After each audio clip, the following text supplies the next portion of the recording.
Sejam bem-vindos ao canal da Física Descomplicada. Fala galera, seja bem-vindo ao curso da Física Descomplicada comigo, professor Rafael Bittencourt. Bem-vindo, bem-vinda, Me chamo Rafael Bittencourt, serei o professor de vocês nesse curso. Eu sou formado pela Universidade de Brasília, sou físico e vim aqui te ajudar a descomplicar a física aí na sua vida, tá bom? E aí, nessa primeira aula nossa aqui, nós vamos trabalhar a respeito da introdução à cinemática. Então, vamos lá? Então, eu vou falar aqui os tópicos que nós vamos trabalhar nessa primeira aula. Beleza? Eu vou sair agora um pouquinho, galera. Então, eu vou falar aqui para vocês quais os tópicos que nós vamos trabalhar. Nós vamos trabalhar a parte introdutória nesse tópico 1, falando dos conceitos da cinemática, o que é cinemática, o que ela trabalha, quais são as grandezas físicas relacionadas à cinemática. No tópico 2, nós vamos falar sobre a posição de um corpo, de um móvel, numa trajetória. Então, nós vamos definir o que é posição, o que é trajetória dentro de um movimento. E na última parte da nossa aula, nós vamos falar sobre referencial, do que se trata e como nós vimos isso dentro de um movimento na cinemática. Tranquilo, galera? Vamos para a nossa aulinha aqui falando sobre a introdução à cinemática. Quando nós falamos sobre cinemática, Rafa, qual o significado de cinemática dentro da física? Quando nós falamos sobre cinemática, nós falamos sobre movimento. Então, eu tenho um corpo que se movimenta e eu analiso esse movimento diante de uma certa situação física. Então, por exemplo, um pássaro voando, ele está em movimento. Uma moto se deslocando dentro de uma pista, de uma avenida, um carro se movimentando dentro de uma avenida, eu estou tratando de movimento. Então, a cinemática é a parte da física, dentro da mecânica, que ela descreve o movimento desses corpos. Então, basicamente, o que você precisa entender é que existem 3 grandezas físicas que são determinadas e determinam de forma detalhada esse tipo de movimento. Então, a posição de um corpo, a velocidade desse corpo e a aceleração desse corpo, elas vão descrever o movimento desse corpo. Isso para cada instante de tempo que esse corpo se movimenta dentro de uma trajetória, que a gente vai ver mais para frente a definição de trajetória. Tá claro isso para vocês? Tá tranquilo? Seguindo a nossa aula agora, nós vamos falar mais especificamente sobre o corpo. Então, eu tenho um corpo que se movimenta dentro de uma trajetória. Rafa, as medidas, as dimensões, o tamanho desse corpo precisam ser analisadas e eu consigo classificar esse corpo dentro dessa trajetória? Sim, a resposta é sim. Então, quando eu falo sobre as dimensões desse corpo, eu posso definir que tipo de corpo é esse dentro da cinemática. Então, o primeiro tipo, nós vamos ter 2 tipos, e o primeiro tipo é o ponto material. Como assim, Rafa, ponto material? O ponto material, ele diz que um corpo ele tem dimensões desprezíveis dentro de um movimento. Então, o exemplo que eu coloquei para vocês aqui é o exemplo de um foguete. Se um foguete viaja daqui da Terra até a Lua, se você pega a trajetória, a distância daqui até a Lua é uma distância muito grande. Então, se você pega um foguete, as dimensões do foguete em relação a essa trajetória, em relação a essa distância, as dimensões do foguete são desprezíveis. Então, eu trato o foguete como sendo um ponto material, porque as dimensões dele são desprezíveis em relação a essa distância da Terra até a Lua, Outra classificação que nós damos a um corpo dentro da cinemática é o corpo extenso.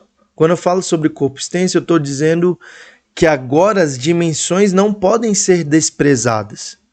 As dimensões desse corpo em relação à trajetória, em relação à distância dentro do movimento desse corpo, não, as dimensões dele, o tamanho desse corpo não pode ser mais desprezada. Então, o exemplo que eu coloquei aqui para vocês, um carro estacionando numa vaga. Você vai colocar um carro no estacionamento ali do shopping, né? Então, quando você vai estacionar, você presta muita atenção, por exemplo, no outro carro, no tamanho da vaga, no tamanho do seu carro. Por quê? Porque se você não considerar o tamanho do seu carro, você pode acabar gerando uma colisão ou batendo numa pilastra ali, aí vai acontecer algo indesejado para você.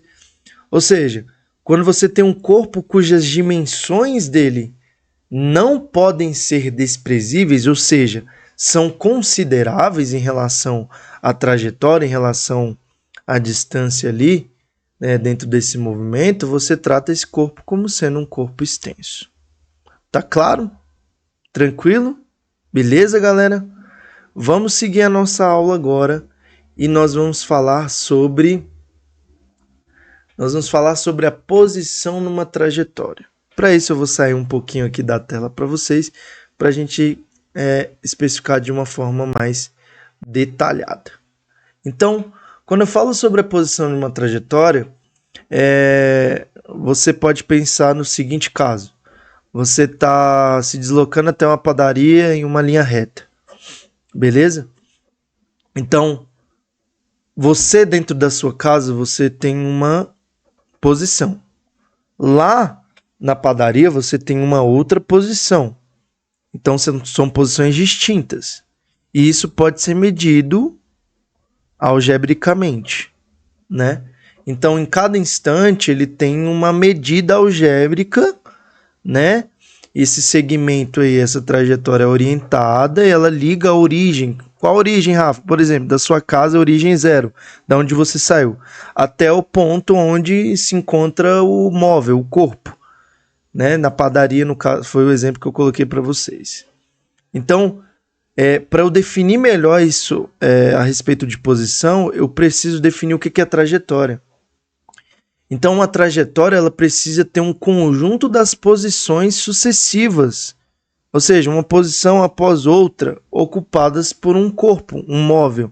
E toda vez que eu falar sobre movimento, um objeto que se movimenta dentro de uma trajetória, eu vou chamar de móvel, beleza? Então, olha para essa figura que eu coloquei agora. Você tem a posição P1, P2, P3, P4. São posições sucessivas dentro dessa trajetória, né? Então, o conjunto dessas posições define a nossa trajetória dentro do movimento. Tranquilo? Para isso, você sempre vai precisar escolher um marco zero, que é um ponto inicial, que vai indicar a posição inicial, ou seja, o início do movimento daquele corpo ou daquele móvel. Então, quando eu olho essa figura aí, por exemplo, você tem um marco zero, e do marco zero até o ponto A, se você verificar aí, ó, o ponto A, ele representa 10 quilômetros, km representa quilômetros. Nós vamos falar sobre as unidades das grandezas físicas na aula posterior. Por exemplo, no ponto B já é um marco 20 quilômetros. Então, se ele sai do marco zero até o ponto B, que é 20 quilômetros, ele vai ter andado quantos quilômetros? 20 quilômetros, né? Então, nós definimos a trajetória e também definimos a respeito da posição dentro dessa trajetória. Tranquilo, galera? E agora, para finalizar a nossa aula, nós vamos falar sobre posição numa trajetória, mas agora definir detalhadamente a respeito disso. Como, Rafa? Quando nós falamos no slide anterior sobre o marco zero ele vai ser essencial para quê? Para que nós possamos definir o sentido da trajetória dentro de um movimento. Então, olha para essa primeira imagem que eu coloquei. Você tem um marco zero, que está bem ali no meio, e você tem um ponto A e também tem o ponto C. Então, você tem esses dois pontos. Mas eles são definidos aí por marcos, né, de 10 quilômetros. Então, para que serve a orientação da trajetória? Para dizer o seguinte, olha para essa segunda figura agora. Você tem o ponto A e o ponto C, são pontos distintos, são posições dentro dessa trajetória. Mas agora eu orientei essa trajetória. Eu falei que para a direita é positivo e para a esquerda é o quê? Negativo. Então, o ponto A, um objeto que se encontra no ponto A, ele vai estar a 10 quilômetros positivos do marco zero, porque o ponto A está à direita do marco zero. E o ponto C, ele está o quê? O ponto C ele está à esquerda do marco zero. Então, ele está numa orientação negativa. Então, para que serve a orientação da trajetória? Para dizer se a posição de um corpo é positiva ou negativa. Tranquilo? Então, como eu falei para vocês, aí está escrito também, o móvel A é definido com a medida algébrica de 10 km positivos e o ponto C, menos 10 km negativos. Então, para que serve o marco zero? Então, o marco zero ele serve também para definir algo que nós chamamos de espaço.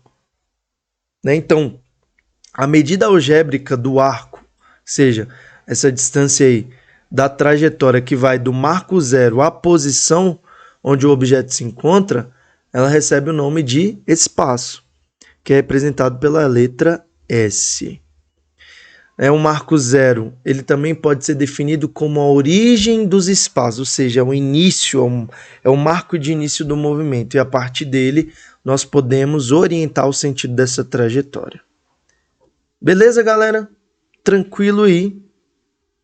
Agora nós vamos falar sobre referencial. Eu vou sair um pouquinho novamente, e falando sobre referencial, o referencial ele fala sobre o movimento ou repouso em relação a um corpo. Então, olha para essa figura. Você tem essa figura onde você tem um observador que se encontra na estação e você tem um trem que se movimenta aí, né? E dentro do trem você tem um passageiro e você tem a lâmpada ali, né? Que está ali em cima do passageiro. Então, como é que a gente define referencial? O referencial ele traz uma relação de um corpo em relação a outro. Então, se você pega, por exemplo, um observador que está fora do trem. O observador que está fora do trem, ele vai ver o trem em movimento e a pessoa que está dentro do trem, ele também vai ver essa pessoa em movimento. Então, uma pessoa dentro do trem, né, onde um referencial está fora dele, essa pessoa vai estar em movimento. Então eu defino, por exemplo, e eu trato isso tudo sempre como ponto material, nesse caso aí. Então, o ponto material está em movimento em relação a um determinado referencial, qual no caso que eu adotei, né? Eu adotei o observador como o referencial. Então, a pessoa que está dentro do trem, ela vai estar em movimento. Por quê? Porque a sua posição ela vai variar no decurso do tempo. Então, a posição da pessoa que está dentro do trem, ela muda ao longo do tempo em relação a esse observador, que é o referencial que eu adotei. Mas eu poderia também ter um referencial em repouso? Poderia. Por exemplo, quando você adota, por exemplo, agora eu continuo pegando o passageiro que está dentro do trem. Agora eu adoto, por exemplo, né, a lâmpada como um referencial. Então, um ponto material está em repouso em relação a um determinado referencial. E qual referencial que eu estou adotando agora?